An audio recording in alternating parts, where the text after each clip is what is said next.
Pemirsa, Polres Asahan menangkap komplotan geng motor yang mengatasnamakan mafia Bangladesh setelah beberapa waktu lalu melakukan pengerusakan di kantor pemerintahan di Jalan Mahoni, Kisaran.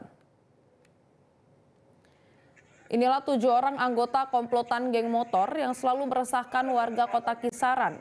Mereka ditangkap oleh Satuan Reskrim Polres Asahan dari berbagai lokasi.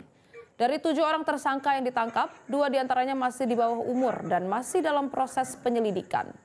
Kapolres Asahan AKBP Afdal Junaidi menjelaskan dari 7 orang tersangka ini polisi mengamankan barang bukti berupa balok kayu dan sebuah pedang celurit panjang dan sepeda motor yang diduga digunakan para pelaku untuk melakukan kekerasan.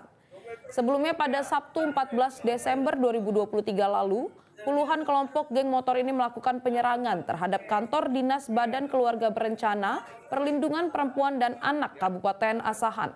Mereka masuk ke dalam kantor dengan melompati pagar dan melempari kaca kantor dengan batu dan kayu, selanjutnya melakukan konvoi ke arah pusat kota Kisaran.